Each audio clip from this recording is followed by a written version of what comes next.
Bonjour, donc je m'appelle Isabelle Rille, je suis actuellement directrice de l'Institut Prairie que nous inaugurons aujourd'hui au titre d'Idria qui est coordinateur du projet. L'appel 3IA est un appel qui a été lancé par l'ANR suite aux annonces du plan de la stratégie nationale IA. Et c'est un appel qui vise à la création d'instituts d'IA qui regroupent des aspects recherche et formation sur tout le territoire. 4 instituts ont été labellisés suite à un appel national, un jury et une compétition. Et donc 3 sont situés en région, à Sophia Antipolis, à Toulouse et à Grenoble, et l'un d'entre eux est situé à Paris, donc c'est Prairie que nous inaugurons aujourd'hui.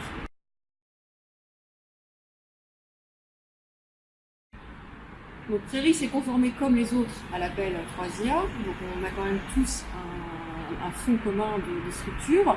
Nos spécificités sont peut-être d'être, comme c'est le cas du paysage parisien, transverse. Le paysage parisien est très riche.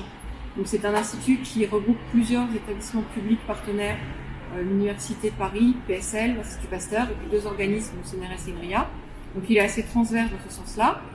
Il rassemble aussi 16 grands groupes industriels qui nous financent par du mécénat, qui est aussi une spécificité du modèle qu'on a choisi. Donc il y a vraiment cet aspect écosystème et collaboration pour tous les partenaires.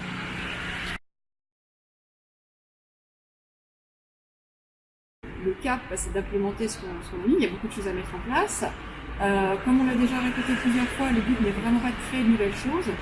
Si on prend l'exemple de la formation, bien sûr qu'un institut 3IA n'a pas vocation à porter des formations. Les formations sont portées par les établissements partenaires, les universités, les écoles.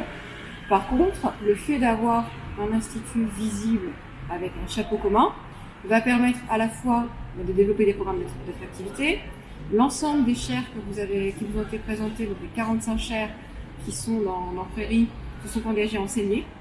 Beaucoup d'entre eux sont des chargés de recherche ou directeurs de recherche, c'est-à-dire qu'ils n'enseignaient pas forcément tous jusque-là. Donc ça fait un apport d'enseignants de très haut niveau sur le sujet.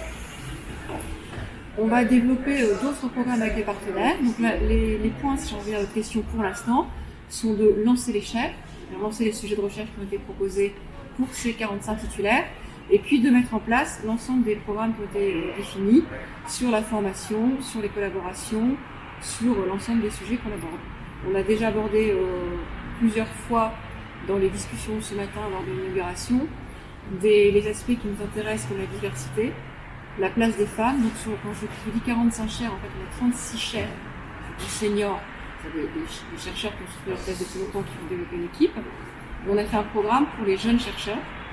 On a 9 jeunes chercheurs, mais dans l'ensemble de ces 45 personnes, seules 8 sont des femmes, ce qui n'est pas une anomalie, puisque ça correspond au paysage actuel, mais qui est quand même quelque chose qu'il ne faut pas accepter, contre lequel il faut se battre. Alors sur les moyens, on a commencé par un certain nombre de petites choses, en particulier du 3 au 5, donc octobre se tient l'école d'été que nous co-organisons avec l'Institut 3IA de Grenoble, pour lequel on a mis en place, grâce aux partenaires industriels, des bourses pour les étudiants qui n'avaient pas, pour des raisons diverses et variées, les moyens de faire financer leur séjour par l'université. Et donc grâce en ciblant les personnes qui ne sont pas dans notre écosystème habituel et qui ont révélé des difficultés, alors soit parce qu'elles viennent de plus loin, soit pour essayer de favoriser les jeunes filles qui n'avaient pas de financement pour participer. On va aussi travailler avec Chloé Azencourt de Women in Machine Learning and Data Science pour essayer d'être en appui de leurs événements, parce qu'on pourra mieux leur fournir les chercheurs qui vont travailler avec eux. On va essayer de co-organiser des sessions communes sur des événements qui seront réservés par exemple des workshops, des sessions de poster de jeunes filles. Tout ce qui est aussi, alors il faut en faire à tous les niveaux. C'est-à-dire qu'aujourd'hui, il faut absolument inciter les filles qui sont en licence ou autres à aller vers les disciplines, à s'en détourner.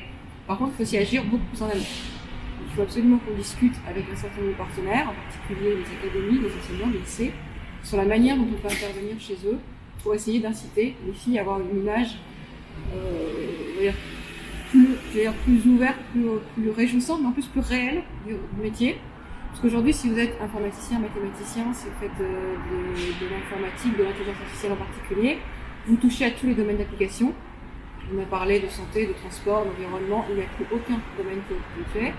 Et les gens qui travaillent là-dessus sont des gens qui ont des possibilités de carrière absolument exceptionnels partout dans le monde, et ça serait dommage de couper une partie de la population de ces métiers-là à cause probablement d'idées préconçues ou de peur et de tout censure.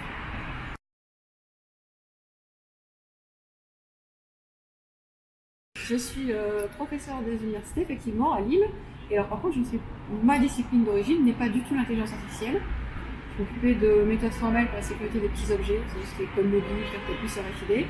Et donc, j'ai pris ensuite des fonctions chez INRIA, de direction du centre de recherche Paris-Rocancourt, qui s'appelait Paris, donc 7 ans et demi. Donc, j'ai glissé vers le management de la recherche.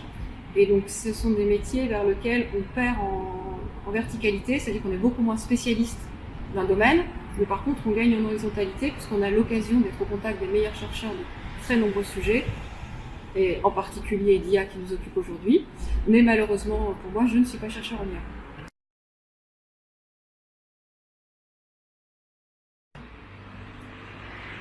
Alors là, c'est une très bonne question parce qu'il y a plein de choses. J'ai pas de bonne réponse comme ça. Je vais pas vous dire le nouveau challenge de... Je suis très impressionnée par la diffusion quand on visite différents sites, quand on rencontre des partenaires, par l'ensemble des domaines que ça touche aujourd'hui. C'est-à-dire que ça touche effectivement les réseaux sociaux, les masses de données, ça touche la transformation des usines, la transformation du transport, on va parler d'environnement. C'est-à-dire qu'il n'y a plus rien qui échappe à l'IA aujourd'hui. Alors pas dans les fantasmes de domination du monde par une machine, mais simplement parce que c'est un outil très puissant et qui permettra, si effectivement il est bien encadré et bien utilisé, de très bonnes choses dans les domaines de la santé, dans les domaines d'autres. Il y a des choses très bluffantes en santé, c'est tout ce qui est médecine personnalisée, tout ce qui consiste à mêler et assembler des données d'échelle très variées. Aujourd'hui, de pouvoir mêler des résultats d'analyse d'imagerie à la biologie, la génomique, ça n'existerait pas sans des outils puissants. Donc il y a aujourd'hui plein de domaines d'application dans lesquels ça peut être utile et ça peut permettre des avancées.